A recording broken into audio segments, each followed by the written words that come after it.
Halo Urbaners, dimanapun kalian berada, bagaimana kabarnya? Masih suka nonton IQ 7 sendirian? Nggak ada pasangan? Sama. Kali ini sangat seru sekali karena film ini sempat mempengaruhi hidup saya, dimana karena film ini saya sempat botak karena ingin mengikuti si tokoh utama yang botak juga. Ya karena waktu itu keren aja gitu, botak pelontos kayak si tokoh utama di film ini.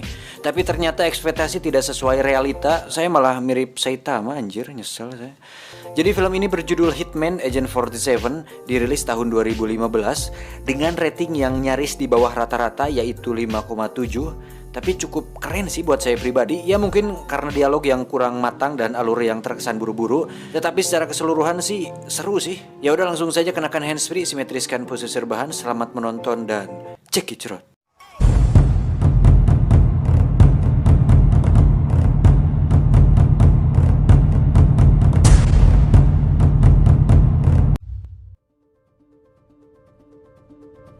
Diawali dengan sebuah narasi yang menerangkan sebuah penelitian yang diawali pada tahun 1967, di mana ada seorang ilmuwan yang mencoba menciptakan mesin pembunuh yang sempurna.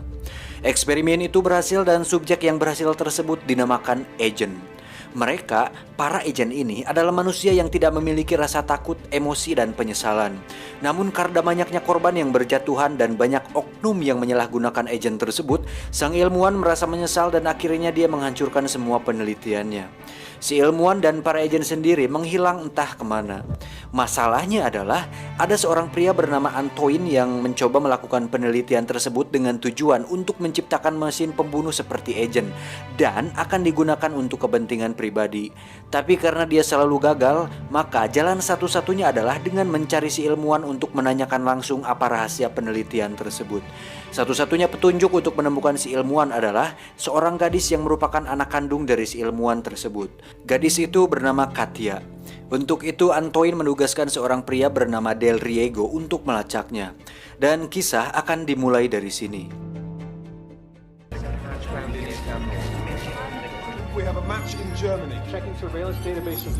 Setelah Del Riego berhasil melacak lokasi Katia, tiba-tiba terjadi sabotase yang menyebabkan Del Riego harus dievakuasi. Di tengah perjalanan, semua mobil anak buahnya hancur oleh bom dan senjata yang sepertinya sudah diatur sebelumnya.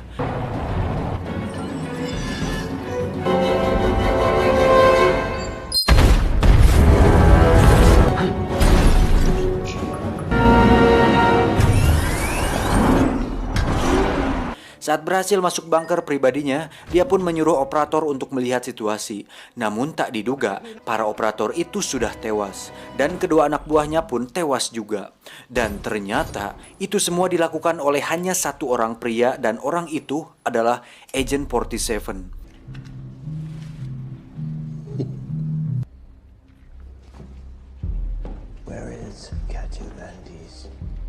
Agent 47 ini pun meminta lokasi di mana Katia berada, dan jika dia menolak, maka matanya akan pindah ke telapak kaki. You need me. No, I only need pieces of you. Setelah berhasil mendapatkan lokasi Katia, Agent 47 pun pergi. Del Riego sendiri tewas oleh bom otomatis saat dirinya akan mengambil senjata.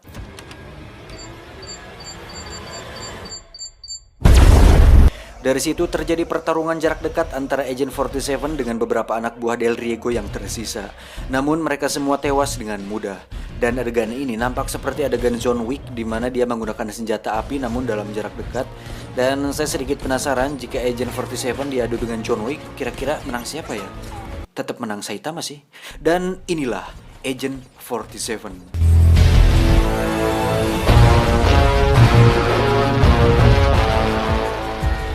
Mengetahui Del Riego sudah tewas, Antoine pun menugaskan anak buahnya yang lain untuk menemukan Katia sebelum si agent menemukannya. Di sisi lain, Katia sendiri terlihat sedang mencari di mana keberadaan ayahnya, yaitu si ilmuwan. Bertahun-tahun dia mencari informasi tetapi tidak pernah ketemu. There's nothing I can do to help you, miss. Saat dia berjalan di luar, seketika dia berhenti dan melihat kilasan masa depan di pikirannya. Dan faktanya adalah, Katia ternyata memiliki kemampuan melihat masa depan seperti dalam film Next 2009 yang sudah saya bahas kemarin. Jadi, Katia ini ternyata sempat dijadikan eksperimen juga oleh ayahnya, dan eksperimen tersebut ternyata lebih canggih daripada si agent itu sendiri.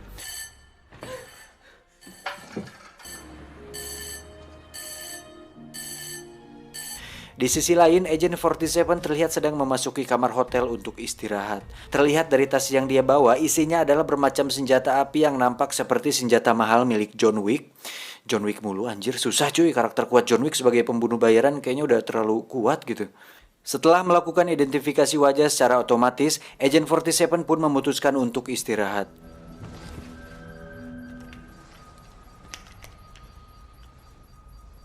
Satu hal yang menarik adalah Agent 47 tidur dengan posisi duduk dengan dua pistol di sampingnya. Dan ya, seperti kebanyakan pembunuh bayaran, film Leon the Professional juga melakukan hal yang sama. Jadi kalian pasti tidak terlalu terkejut. Singkat cerita, lokasi Katia pun ditemukan. Katia sendiri terlihat sedang berada di kamarnya, dan setelah pencarian selama beberapa tahun, akhirnya dia berhasil mengetahui di mana ayahnya berada. Dan ayahnya tersebut berada di Singapura. Untuk itu Katia pergi ke stasiun untuk naik kereta. Tiba-tiba ada seorang pria bernama John Smith yang mengaku dikirim untuk melindunginya dari si agent. And I'm here to stop him. Dari situ terjadilah kejar-kejaran, dilanjutkan dengan pertarungan antara John dan Agent 47 di mana mereka berdua hampir dilindas oleh kereta api, namun berhasil selamat.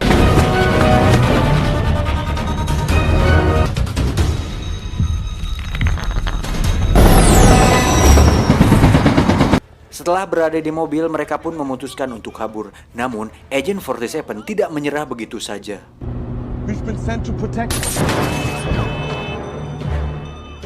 Lalu, John dan Katia pun memutuskan untuk kabur dengan berjalan kaki. Di situ John bercerita bahwa dirinya bekerja pada sebuah perusahaan bernama Sindikat Internasional dan tugasnya adalah untuk melindungi Katia dari Agent 47.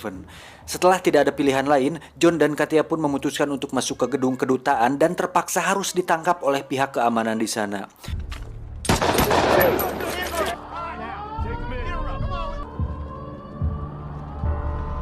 Di sana Katia pun menjelaskan bahwa dirinya dikejar oleh seseorang pria yang akan membunuhnya. Di sisi lain, terlihat Agent 47 justru masuk ke gedung secara terang-terangan dan tanpa perlawanan. Setelah melewati metal detector, pihak keamanan kaget bukan main saat melihat bermacam senjata profesional yang dia bawa.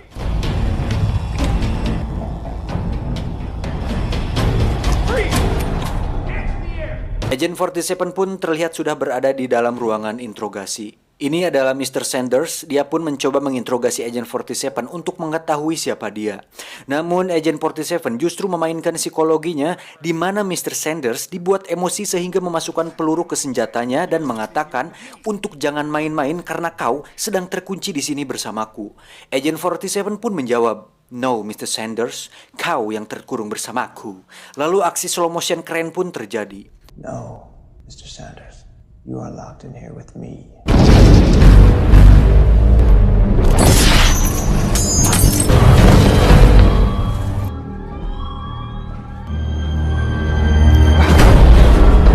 Di sisi lain, John dan Katia pun berhasil kabur. Si agent menyamar sebagai pihak keamanan dan berhasil lolos. Lalu dengan kemampuannya, si agent mencoba menembak Katia dari jarak jauh dan beruntung hanya sedikit menyerempet lengan kirinya. I don't understand.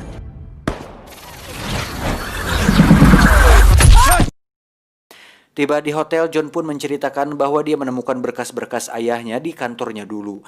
Di situ tertulis bahwa ayahnya berhasil mengubah Katia sejak kecil dengan menyuntikkan serum khusus yang ternyata itulah penyebab Katia memiliki kemampuan untuk bisa melihat masa depan walaupun hanya 2 menit. Tak lama telepon pun berdering, tiba-tiba si agent masuk dan menembak John. Katia pun dipukul hingga pingsan dan sadar-sadar sudah terikat di sebuah kursi. Di sinilah fakta sebenarnya akan terungkap bahwa si agent tidak bermaksud membunuh Katia, tetapi justru menyelamatkannya. Karena ternyata John adalah utusan Antoine yang seperti kita tahu dia ingin menggunakan Katia untuk menemukan ayahnya. Agent 47 pun mengatakan bahwa waktu kecil Katia dan dirinya berteman baik hingga terpisahkan saat penelitian tersebut dihentikan. Agent 47 pun memaksa Katia untuk menggunakan kemampuannya untuk bisa meloloskan diri dari ikatan tersebut. Dan di sana sudah ada mesin pesawat yang siap menghancurkannya. Dalam keadaan tersesak, Katia pun akhirnya fokus dan berhasil meloloskan ikatan tersebut dengan tepat waktu.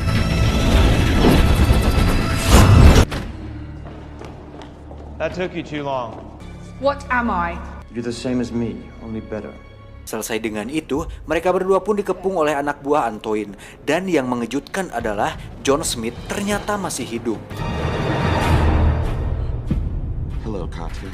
I want you to know I'm a big fan of your work, 47. It's an honor to meet a legend.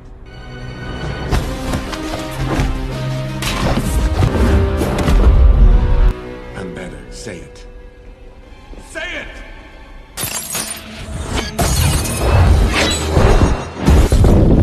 Setelah berhasil lolos, Agent 47 pun mengatakan bahwa John Smith adalah hasil percobaan dari perusahaan sindikat profesional di mana tubuhnya dilapisi oleh titanium cair yang ditanam di bawah kulit sehingga tubuhnya kebal terhadap peluru dan benda tajam.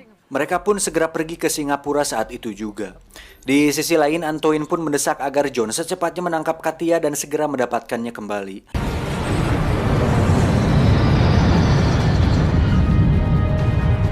Setelah tiba di sana, akhirnya Katya pun bertemu dengan sang ayah untuk pertama kalinya setelah beberapa tahun tak berjumpa. Di situ sang ayah mengungkapkan bahwa tujuan dia meninggalkannya untuk menghindarkan Katya dari bahaya.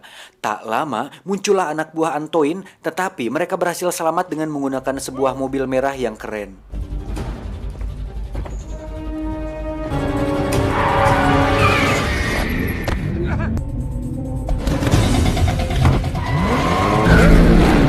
What do they want?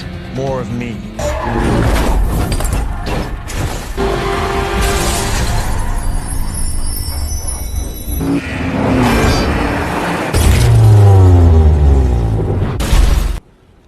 I want all units on station. We take them in the city. Dari situ terjadi kejar-kejaran di antara mereka hingga sampai ke pusat kota. Namun para anak buah Antoine melesatkan tali kawat untuk mengikat mobil yang dikendarai mereka hingga mobilnya selip di tempat.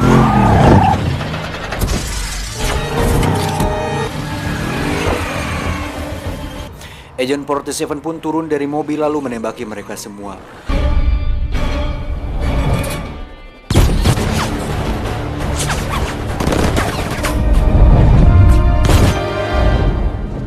Saat akan kabur, sang ayah pun berhasil ditangkap dan dibawa ke markas Antoine. Di sana, si ayah diinterogasi untuk buka suara tentang rahasia pembuatan agen tersebut. Namun dengan prinsip sesuai visi misi pegadaian, dia pun tetap tutup mulut. Hingga terdengar bunyi telepon bahwa Agent 47 menawarkan sebuah pertukaran antara Katya dan si ilmuwan. Si agent mengatakan bahwa rahasia pembuatan mesin pembunuh tersebut tersimpan di darah Katya. Dan ternyata itu semua adalah rencana Agent 47. Katya pun mendabrakan helinya ke gedung.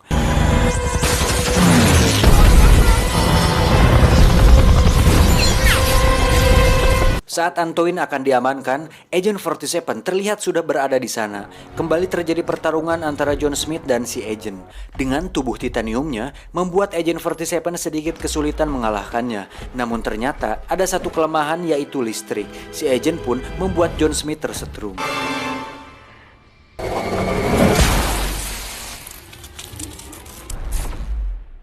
Antoine sendiri terlihat sedang akan kabur menggunakan helikopter bersama si ilmuwan. Di sisi lain, Katya dan Agent 47 terlihat sedang berada di lift untuk sampai di atas.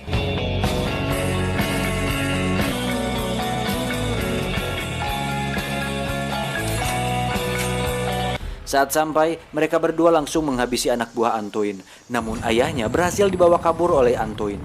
Tapi bukan film namanya jika tidak ada rencana kedua, karena ternyata si ilmuwan membawa sebuah bom yang ditanam di inhaler miliknya, sehingga dia tewas bersama Antoine. Tak lama si agent pun menelpon kliennya untuk mengkonfirmasi bahwa Antoine sudah tewas. Dan faktanya, selama ini si agent ditugaskan oleh seseorang untuk menghabisi Antoine dan Katya. Tetapi karena si agent masih punya hati, dia pun membuang ponselnya dan melanggar tugasnya. Tanpa mereka sadari, si atasan tersebut mengirim seorang agent yang lain untuk membunuh Katya dan Agent 47. Dan agent lain tersebut adalah Agent 48 yang merupakan cloning dari Agent 47 yang sudah ditingkatkan. Dan fakta menariknya adalah masih banyak lagi agen-agen dengan kemampuan seperti dirinya sesuai urutan nomor barcode di belakang kepalanya. Tamat, ending yang cukup mengagenkan. Secara keseluruhan, aksi-aksi yang ditampilkan cukup keren walaupun hanya ada beberapa yang cukup memorable. Tapi untuk alur cerita memang agak kurang dan terkesan dibuat rumit sehingga membuat otak saya yang tidak sampai 10 ini merasa sangat ngeheng anjir. Dan pesan yang bisa kita ambil dari film ini adalah jangan memaksakan botak agar terlihat keren seperti Agent 47 karena saya juga menyesal melakukannya. Terima kasih. Kaos kaki Albert Einstein.